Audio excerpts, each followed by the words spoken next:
ইবাদত না করে যদি আমরা শুধু ক্যাপ কামার নিয়ে ব্যস্ত হয়ে পড়ি তাহলে সেটা আমাদের জন্য বৈধ না। শুধু আমি বাজার হাটে চলাফেরা করলাম, শুধু আমি খাওয়া দাওয়া করলাম, সেটা আমার জন্য বৈধ হবে না। আলহামদুলিল্লাহ আলহামদুলিল্লাহ নাহমাদুহু ওয়া নাস্তাঈনুহু ওয়া নাস্তাগফিরুহ ওয়া নাউযু বিল্লাহি মিন শুরুরি أنفسنا من يهده الله فلا مضل له ومن يضلله فلا هادي له وأشهد أن لا إله إلا الله وحده لا شريك له وأشهد أن سيدنا وسندنا وحبيبنا وطبيب قلوبنا ومولانا محمدا عبده ورسوله وعلى آله وأصحابه الذي تذكر بالقرآن وذكر به الناس تذكيرا. أما بعد فأعوذ بالله من الشيطان الرجيم. بسم الله الرحمن الرحيم. يا أيتها النفس المطمئنة ارجعي إلى ربك راضية مرضية. وقال رسول الله صلى الله عليه وسلم الزهاد من زهد نفسه في الله عز وجل أو كما قال عليه الصلاة والسلام. صدق الله العلي العظيم وصدق رسوله النبي الكريم ونحن على ذلك من الشاهدين والشاكرين والحمد لله رب العالمين. সকলে দুরূদ শরীফ পড়ি। اللهم صل على محمد وعلى آل محمد كما صليت على إبراهيم وعلى آل إبراهيم إنك حميد مجيد. اللهم بارك على محمد وعلى آل محمد كما باركت على إبراهيم وعلى آل إبراهيم إنك حميد مجيد. بلغ العلا بكماله كشف الدجى بجماله حسنت جميع خصاله صلوا عليه وآله. আল্লাহ পাক রব্বুল আলামিনের দরবারে অসংখ্য অগণিত শুকরিয়া যে আল্লাহ পাক রব্বুল আলামিন আমাদেরকে এই দিনের একটি মজলিসে বসার মতন তৌফিক দান করেছেন। এই কারণে আল্লাহ পাক রব্বুল আলামিনের দরবারে কালিমাতুশ শুকর আদায় করে আলহামদুলিল্লাহ। আল্লাহ পাক রব্বুল আলামিন হলেন এই বিশ্ব ব্রহ্মাণ্ডের খালেক মালিক, অর্থাৎ আল্লাহ পাক রব্বুল আলামিন এই জমিন এবং এই আসমানের ভিতরে যা কিছু আছে সব কিছুর সৃষ্টিকর্তা হলেন আল্লাহ পাক রব্বুল আলামিন। আল্লাহ পাক রব্বুল আলামিন শুধু মানব জাতির জিন জাতিকে সৃষ্টি করেন নাই, বরং আল্লাহ পাক রব্বুল আলামিন মানব দানব জিন যা কিছু আছে সব কিছুর সৃষ্টিকর্তা হলেন আল্লাহ পাক রব্বুল আলামিন। তোর মধ্যে আল্লাহ পাক রব্বুল আলামিন শুধু মানব জাতি এবং জিন জাতিকে সৃষ্টি করেছেন আল্লাহ পাক রব্বুল আলামিনের ইবাদত করার জন্য। আল্লাহ পাক রব্বুল আলামিন কালামুল্লাহ শরীফের মধ্যে ইরশাদ করেন, ওয়ামা খালাকতুল জিন্না ওয়াল ইনসা ইল্লা লিয়াবুদুন, যে আমি মানব জাতি এবং জিন জাতিকে সৃষ্টি করেছি শুধু আমার ইবাদত করার জন্য।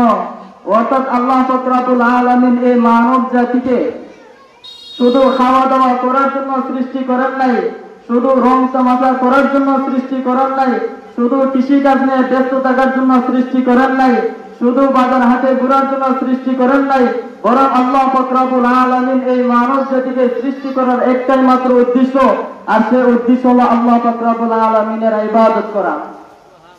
এখন যদি আমরা আল্লাহ পাক রব্বুল আলামিনের ইবাদত না করে যদি আমরা শুধু ক্যাপ কামার নিয়ে ব্যস্ত হয়ে পড়ি, তাহলে সেটা আমাদের জন্য বৈধ না।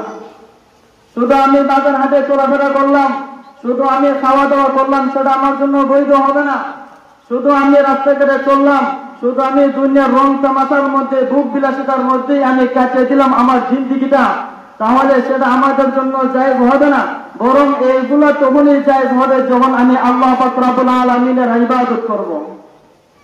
অর্থাৎ আপনার জন্য কৃষিকাজ করা তখন বৈধ। এখন প্রশ্ন আসতে পারে যে যেহেতু এগুলো আমাদের জন্য জায়েজ হবে না, তাহলে এগুলো আমাদের জন্য জায়েজ হবে কখন? আপনার জন্য কৃষিকাজ করা বৈধ ইবাদতের জন্য, আপনার জন্য খাওয়া দাওয়া বৈধ ইবাদতের জন্য, আপনার জন্য চলাফেরা বৈধ ইবাদতের জন্য, আপনার জন্য খাওয়া দাওয়া বৈধ ইবাদতের জন্য। সেটা কিভাবে? যদি আপনি শুধু খেতে না পারেন, তাহলে আপনি আল্লাহ পাক রব্বুল আলামিনের ইবাদত করতে পারবেন না। অতএব আল্লাহ পাক রব্বুল আলামিনের ইবাদত করার জন্য আপনার খাওয়া দাওয়া হলো আবশ্যক। ঠিক তদ্রুপ আপনি যদি চলাফেরা না করতে পারেন, তাহলে আপনি আল্লাহর মসজিদে আসতে পারবেন না।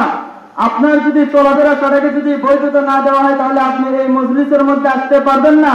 তাই আপনার এই আসাটা বৈধ, সেটা হলো ইবাদতের জন্য। অর্থাৎ আপনার হাঁটা চলাফেরা সেগুলো বৈধ হয়েছে ইবাদতের জন্য। অর্থাৎ আপনি যদি হাঁটতে না পারেন, তাহলে আপনি মসজিদের মধ্যে আসতে পারবেন না। আর যদি মসজিদের মধ্যে না আসতে পারেন, তাহলে আল্লাহ তাআলার ইবাদত করতে পারবেন না। ঠিক তদ্রুপ আমাদের জন্য খাওয়া দাওয়া বৈধ, সেটা তখন বৈধ যখন সেটা ইবাদতের জন্য হবে। অর্থাৎ আপনি যদি খাওয়া দাওয়া না করতে পারেন, তাহলে আপনি আল্লাহ পাক রব্বুল আলামিনের ইবাদত করতে পারবেন না। আপনার জন্য গোসল বৈধ, সেটাও ইবাদতের জন্য। কারণ আপনি যদি না পাক থাকেন, তাহলে আপনার দ্বারা ইবাদত হবে না। আপনার ইবাদত আল্লাহ পাক রব্বুল আলামিনের দরবারে কবুল হবে না। অতএব আপনার জন্য গোসলটা বৈধ, সেটাও ইবাদতের জন্য। অর্থাৎ মানব জীবনে আমরা যত কাজ করি, আমাদের চলাফেরা, আমাদের উঠা বসা, আমাদের খাওয়া দাওয়া, যত ধরনের কাজ আছে, সবগুলো কাজ হলো অবৈধ। তবে তখনই সেটা বৈধ হবে যখন সেটা ইবাদতের জন্য হবে। অর্থাৎ আপনার চলাফেরা, আপনার খাওয়া দাওয়া, আপনার ঘুম, সে প্রত্যেকটা কাজ যখন আপনার ইবাদতের জন্য হবে, যখন সেগুলো মালিকের জন্য হবে, তখন সে কাজগুলো আপনার জন্য বৈধ হবে। কিন্তু সে কাজগুলো যদি আপনার মালিকের জন্য না হয়, সে কাজগুলো যদি আপনার ইবাদতের জন্য না হয়, তাহলে সে কাজগুলো আপনার জন্য বৈধ হবে না। তাই ইবাদতের ক্ষেত্রে আমাদের সবচাইতে বড় বাধা, সে বাধা হলো আমাদের নফস। অর্থাৎ নফস, সেটা কি? নফস হলো আমাদের হৃদয়, আমাদের রূহ, যেটাকে আমরা রূহ বলি, সেটা হলো নফস। আমাদের ইবাদতের ক্ষেত্রে সবচাইতে বড় বাধা হলো আমাদের নফস।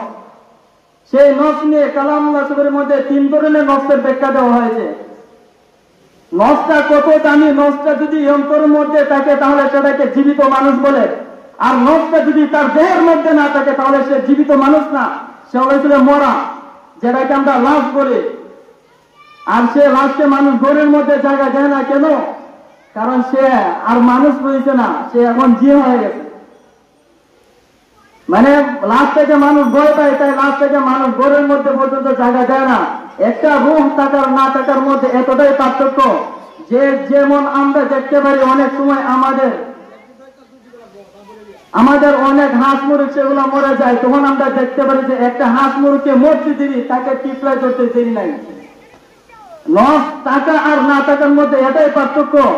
যদি আপনার ভিতরে নফস থাকে আর আপনার হাত পা কিছু না থাকে, তবুও আপনি মানুষ। কিন্তু আপনার হাত পাতে সব কিছু আছে, কিন্তু আপনার ভিতরে নফস নাই, তাহলে সে মানুষের কোনো দাম নাই। সে মানুষের কোনো দাম নাই। তখন সে মানুষটাকে পিঁপড়ে এসে ধরবে, তখন সে লাশ থেকে মাটি মশা সেগুলো এসে ধরবে। কারণ সে লাশ আর সে মানুষ আর মূল্যবান না, সেটা এমন ময়লা আবর্জনায় পরিণত হয়ে গেছে। অর্থাৎ নফসটা এত একটা দামি একটা জিনিস হলো নফস। আর সেই নফসটা হলো 3টে আলোচনা। অর্থাৎ আল্লাহ পাক রব্বুল আলামিন কুরআন শরীফের মধ্যে নফসের 3টে আলোচনা করছেন। অর্থাৎ নফস হলো 3 ধরনের। 1 নম্বর নফস হলো নফসে আম্মারা। নফসে আম্মারা সেটা কি? আর নফসুল আম্মারা তো বিসু, অর্থাৎ নফসে আম্মারা হলো সে নফস যেটা শুধু মানুষদেরকে খারাপের দিকে নিয়ে যায়। 2 নম্বর যে নফস হলো নফসে লাওয়ামা। নফসে লাওয়ামা সেটা কি? সেটা মানুষকে ভাবাইতে শিখায়। অর্থাৎ আপনি একটা গুনাহের কাজ করলেন, তখন আপনার সেটা মনে হবে যে এই কাজটা আমার না করা উচিত ছিল। আর 3 নম্বর যে নফস সেটা হলো নফসে মুতমাইন্না। অর্থাৎ নফসে মুতমাইন্না সেটা হলো শান্ত সুষ্ঠ নফস। অর্থাৎ সেটা হয়েছিল নবী রাসূলদের নফস, সেটা হলো নফসে মুতমাইন্না। এবার আসুন প্রথম পর্যায়ের নফস, অর্থাৎ প্রথম প্রকার নফস নফসে আম্মারার বিষয়ে। নফসে আম্মারকে, নফসে আম্মারা সম্পর্কে কালামুল্লাহ এর মধ্যে আল্লাহ পাক রব্বুল আলামিন বলেন আন-নাফসুল আম্মারাতু বিসু। অর্থাৎ নফসে আম্মারা হলো সেই নফস যেটা মানুষদেরকে খারাপের দিকে নিয়ে যায়। অর্থাৎ নফসে আম্মারা যখন আমাদের নফসে যখন নফসে আম্মারায় পরিণত হবে, তখন আমরা সেটা বুঝবো না যে আমার জন্য গুনাহের কাজ না করা উচিত। আপনি মিথ্যে কথা বলবেন, সেটা আপনার ভিতরে আসবে না যে আমার তো মিথ্যে কথা না বলা উচিত। আপনি নামাজ পড়বেন না, কিন্তু আপনার ভিতরে সে চিন্তাধারা আসবে না যে আমার তো নামাজ পড়া উচিত। অর্থাৎ আপনার ভিতরে এই ধরনের চিন্তাধারাও আসবে না যে না, আমার দ্বারা গুনাহের কাজ না হওয়া উচিত, আমি তো একজন মুসলমান, আমার দ্বারা গুনাহের কাজ না করা চাই, সেটা আপনার ভিতরে আসবে না। বরং আপনার কাছে খারাপ কাজগুলো ভালো লাগবে, নাচ গান নর্তকীদের এই সমস্ত জিনিসগুলো আমাদের কাছে ভালো লাগবে। কিন্তু আল্লাহ পাক রব্বুল আলামিনের ইবাদত, আল্লাহ পাক রব্বুল আলামিনের বন্দেগী আমাদের কাছে ভালো লাগবে না। সেটা হলো নফসে আম্মারা। আপনার কাছে এটাও মনে হবে না যে আমার তো মসজিদে গিয়ে নামাজ পড়া দরকার, সেটা আপনার ভিতরে মনে হবে না। আপনার ভিতরে এটা মনে হবে না যে না, আমতলা মাদ্রাসার মধ্যে ওয়াজ হচ্ছে, আমি সেখানে গিয়ে বসি, সেটা আমার মনে হবে না। বরং আপনি বাড়িতে মোবাইল নিয়ে নর্তকীর নাচ দেখতেছেন। অর্থাৎ আপনার এলাকায় যে ওয়াজ হচ্ছে সেটার প্রতি আপনার কোনো চিন্তাধারা থাকবে না যে আমি ওয়াজের মধ্যে যাই, কিছু ওয়াজ শুনি, তাহলে আমার মনটা নরম হবে, আমি আল্লাহ তাআলার দিকে ফিরবো। কিন্তু সেটা আপনার মনের মধ্যে জাগ্রত হবে না।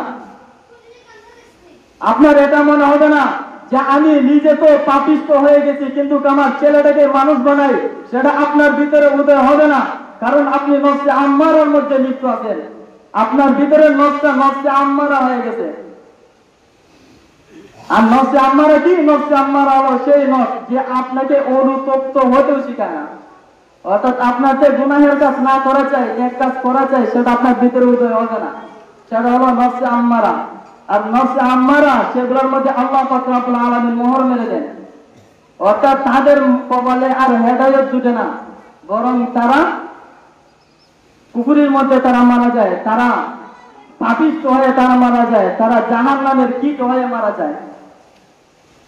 আর 2 নম্বর যে নফস, সেটা হলো নফসে লাওয়ামা। সেই নফসে লাওয়ামাটা কি? সেটা হলো আমি গুনাহের কাজ করতেছি, তখন আমার মনের মধ্যে এটা জাগ্রত হবে যে আমার দ্বারা গুনাহের কাজ না করা চাই। আমি নামাজ পড়তেছি না, নামাজের সময় অতিবাহিত হয়ে যাইতেছে, তখন আপনার ভিতরে উদয় হবে যে আমার তো নামাজ পড়া চাই। আপনি নিজে নামাজ পড়েন না, আপনি নিজে পাপিষ্ঠ, কিন্তু আপনার ভিতরে উদয় হবে যে আমার ছেলেটাকে মাদ্রাসাতে মানুষ করা চাই।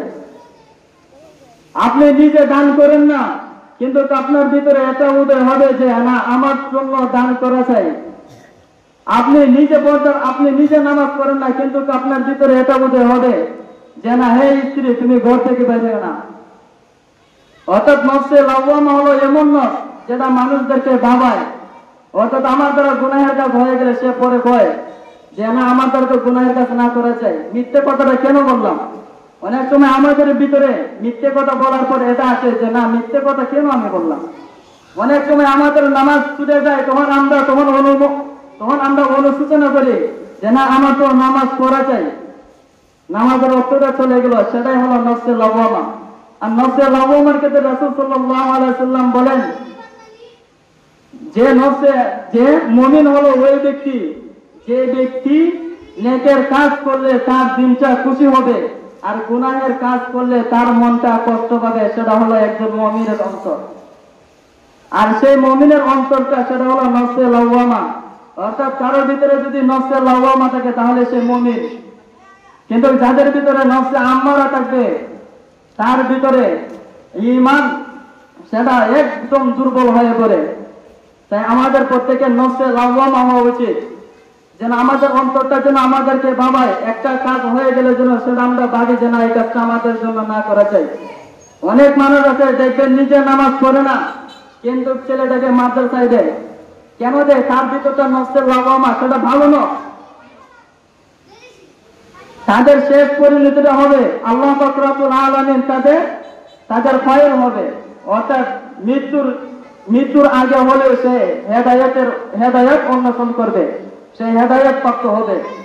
অর্থাৎ নফসের লাভবান সেটা হলো ভালো নফস। সেই ভালো নফসটা দেখবেন অনেক মানুষ নামাজ পড়ে না, রোজা রাখে না, নিজে পাপাচার করে কিন্তু ছেলেটাকে মাদ্রাসায় দেয়। কেন দেয়? তার নফসটা ভালো নফস, তার নফসটা লাভবান নফস। অনেকে দেখবেন নিজে নামাজ পড়ে না, কিন্তু মাদ্রাসা মসজিদের মধ্যে ঠিকই দান খয়রাত করে, কারণ তার নফস হলো ভালো নফস, তার নফস হলো লাভবান নফস। অনেকে দেখবেন সবক্ত নামাজ পড়তে পারে না, তবে কিছু কিছু সময় নামাজ পড়ে, আবার আলেম উলামাদেরকে তারা মহব্বত করে, তাদের নফস হলো লাভবান নফস। অর্থাৎ যাদের অন্তরটা ভালো তারা আলেম উলামাদেরকে মহব্বত করে, কিন্তু যাদের অন্তরটা নফসে আম্মারা হয়ে গেছে তারা দেখবেন আলেমদেরকে দেখতে পারে না। এমন কিছু লোক আমাদের মুসলমানদের মধ্যে আছে যারা আলেমদেরকে দেখতে পারে না। বুঝতে হবে তার অন্তর মধ্যে আল্লাহ পাক রব্বুল আলামিন মোহর মেরে দিয়েছেন। তার নফস হলো নষ্ট একটা নফস। কিন্তু অনেকেই দেখবেন যে নিজে নামাজ পড়ে না, কিন্তু স্ত্রীকে বলে যে তুমি ঘর থেকে বের হইও না, কারণ তার নফসটা ভালো নয়। তাই তাদের শেষ পরিণতি হবে ভালো। আশা করা যায় একবার সে হেদায়েতের অনুসন্ধান করবে এবং সে হেদায়েত পাবে। আর নফসের 3 নম্বর যে প্রকার সেটা হলো নফসে মুতমাইন্না। আর সে নফসটা হলো নবী রাসূলদের নফস, সাহাবায়ে কেরামদের নফস, আল্লাহ ওয়ালাদের নফস, সেটা হলো নফসে মুতমাইন্না। অর্থাৎ তাদের গুনাহ করতে ভালো লাগে না, তারা যত নামাজ পড়ে তাদের তত ভালো লাগে। আল্লাহ ওয়ালারা যত নামাজ পড়ে তাদের ততই ভালো লাগে, তারা যত বন্দিগি করে তাদের ততই ভালো লাগে। নবী রাসূলরা যত বন্দিগি করতেন ততই তাদের ভালো লাগছে। কতটা ভালো লাগছে? রাসূল সাল্লাল্লাহু আলাইহি ওয়াসাল্লাম তাহাজ্জুদের নামাজ পড়তে পড়তে নিজের পা ফুলাই ফেলছেন। মানে কতটা ওনার তাহাজ্জুদের নামাজ প্রিয় ছিল, কতটা ওনার আমল প্রিয় ছিল। ঠিক তদ্রূপ এভাবে আমাদের আকাবের আল্লাহ ওয়ালারা তারা নামাজের মধ্যে দাঁড়াইলে পুরো কোরআন শরীফ পড়ে ফেলছে। ইমাম আবু হানিফা নামাজের মধ্যে দাঁড়াইলে পুরো কোরআন শরীফ শেষ করে ফেলছে। তারা ছিল নফসে মুতমাইন্না নফস, অর্থাৎ তারা যত আমল করছে তাদের তত ভালো লাগছে, তাদের গুনাহ ভালো লাগে না। তাই আমাদের নফসটাকে নফসে মুতমাইন্না করা চাই, অর্থাৎ নফসে মুতমাইন্না করা চাই। কিন্তু আমাদের নফসটা তো আম্মারা নফস, আমাদের নফসটা তো নফসে আম্মারা হয়ে গেছে। আমাদের তো শুধু গুনাহ ভালো লাগে, এক কাজ ভালো লাগে না। তাহলে আমার নফসের পরিবর্তন কিভাবে হবে সেটা জানার দরকার আছে না? সেটা জানার দরকার আছে। তবে আমার নফসটা পরিবর্তন হবে কিভাবে? পরিবর্তন হবে সুহবতের মাধ্যমে। সুহবতে সালেহ তুরা সালেহ কুনাত, যে সুহবতে গেলে মাটিও গোলাপ ফুলে পরিণত হয়ে যায়। একটা গাছের নিচে এক ব্যক্তি একটা মাটির টুকরা নিচে যে গিলা করবে, কিন্তু গিলা থেকে সুরগান আসতেছে, তখন সে খুঁজে বের করলো যে এই গিলাটা দীর্ঘদিন ধরে ফুল গাছের নিচে ছিল, যার কারণে সে সুহবত হয়ে গেছে। সুহবত হলো এমন জিনিস যা মাটিকে স্বর্ণে রূপান্তরিত করে। অর্থাৎ যদি আপনি সুহবতে থাকেন তাহলে আপনার আম্মারা নফসটা লাওয়ামায় পরিণত হবে, আর লাওয়ামা নফসটা নফসে মুতমাইন্নায় পরিণত হবে। সেটা হবে সুহবতের মাধ্যমে। সেটা বাড়ি ঘরের মধ্যে বসে থাকলে হবে না, বরং সেটার জন্য আমাদের সুহবত দরকার। আমি যদি বাড়ির মধ্যে যদি বসে দেখি যে আমার নামাজ ভালো লাগে না কেন, নামাজ ভালো লাগে না কেন, এটা বললে হবে না, বরং আপনার সুহবতে যাই দিব। আর সুহবতের বর্তমানে সবচেয়ে ভালো যে একটা দিক সেটা হলো দাওয়াত ও তাবলীগ। অর্থাৎ দাওয়াত ও তাবলীগে যদি আপনি যান তাহলে আপনার সুহবতটা কামেল হবে। কারণ আপনি যদি পীর মুর্শিদদের কাছে যান তাহলে তারা আপনাকে শুধু সবক দিবে যে আপনি এই আমলটা করবেন, এই আমলটা করবেন, কিন্তু তারা আপনার আমলের দিক নিয়ে তারা আপনার আমল দেখবে না, কিন্তু যদি আপনি দাওয়াত ও তাবলীগের মধ্যে যান তাহলে তারা আপনাকে প্র্যাকটিক্যালি শিখাই দিবে। দাওয়াত ও তাবলীগের মধ্যে যদি যান আপনি তাহলে সেটা আপনাকে প্র্যাকটিক্যালি জায়গায় দিবে। এক ব্যক্তির কিছুই ভালো লাগে না, আপনার নামাজ ভালো লাগে না, আপনার শুধু গুনাহ করতে মন চায়, আপনি দাওয়াত ও তাবলীগে যান, যে একটা চিল্লা লাগান, কারণ 40 দিনের মধ্যে একটা আসর আছে। আল্লাহ পাক রব্বুল আলামিন 40 দিনের মধ্যে পরিবর্তনের একটা সিলসিলা রাখছেন, যে 40 দিনে বীর্যটা রক্তে পরিণত হয়, আবার রক্তটা মাংসে পরিণত হয়, সেগুলো 40 দিনে হয়। তাই 40 দিনের মধ্যে একটা আসর আছে। আপনি যদি দাওয়াত ও তাবলীগের মধ্যে যান তাহলে সেই আসরটা আপনার মাঝে কাজ করবে। অনেকেই আবার দেখবেন এই দাওয়াত ও তাবলীগেরও বিরোধিতা করে। আমার বুঝে আসে না তারা কি দেখে দাওয়াত ও তাবলীগের বিরোধিতা করে। কারণ এই দাওয়াত ও তাবলীগ যদি তারা বুঝতো তাহলে তারা নিজেরাই দাওয়াত ও তাবলীগ হয়ে যেত। দাওয়াত ও তাবলীগ কি জিনিস, যে আপনি মসজিদের মধ্যে থাকবেন 24টা ঘন্টা, যখন আপনি খাটিয়া দেখবেন তখন আপনার 24টা ঘন্টা আল্লাহর কথা স্মরণ হবে। দাওয়াত ও তাবলীগ এমন জিনিস, আপনি যখন মসজিদের মধ্যে থাকবেন তখন আপনার গুনাহ করতে মন চাইবে না, তখন আপনার মনটা চাইবে না আমি মোবাইল টিপি, তখন আপনার মনটা চাইবে না আমি নর্তকীর নাচ দেখি। বরং দাওয়াত ও তাবলীগের মধ্যে যখন থাকবেন তখন আপনি আল্লাহর ঘর মসজিদে থাকবেন, তখন আপনার অন্তরটা আল্লাহর ভয়ে থাকবে, তখন আপনার মনটা সেই গুনাহের দিকে ধাবিত হবে না। আপনার মনটা চাইবে না যে আমি গুনাহের কাজ করে, বরং আপনার মনটা চাইবে যে আমি গুনাহের বাইরে আল্লাহওয়ালা হই। দাওয়াত ও তাবলীগের মধ্যে যখন আপনি যাবেন তখন আপনার 5 ওয়াক্ত নামাজ পড়া সেটা আপনার বাধ্যতামূলক হয়ে যাবে। নামাজের সময় আপনি চাইলে আপনি বাইরে গিয়ে ঘুরতে পারবেন না, নামাজের সময় চাইলে আপনি ঘুমিয়ে থাকতে পারবেন না, নামাজের সময় চাইলে আপনি মোবাইল নিয়ে ব্যস্ত হয়ে থাকতে পারবেন না, নামাজের সময় হইলে আপনি মোবাইলের নর্তকীর নাচ দেখতে পারবেন না। বরং দাওয়াত ও তাবলীগের মধ্যে যদি যান তাহলে মসজিদের মধ্যে আপনাকে নামাজ অবশ্যই পড়তে হবে। দাওয়াত ও তাবলীগের সবচেয়ে বড় মর্যাদা এটাই যে আপনাকে 5 ওয়াক্ত নামাজি বানাই দিবে। সেটা দাওয়াত ও তাবলীগ করবে। আপনি সূরা কেরাত পারেন না, আপনি কোথায় শিখবেন? আপনি যখন মাদ্রাসায় এসে ভর্তি হবেন সেটা সুযোগ নাই,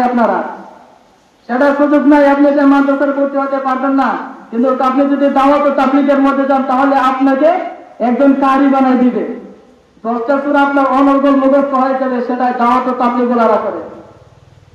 তাই আমাদের যাদের নফসকে পরিবর্তন করার ইচ্ছা, যে আমার নফসে আম্মারা, আমার তো নেক কাজ ভালো লাগে না, আমার শুধু গুনাহের কাজ ভালো লাগে, আপনি দাওয়াত ও তাবলীগের মধ্যে যান, আপনার নফসের লাভময় পরিণত হয়ে যাবে ইনশাআল্লাহ।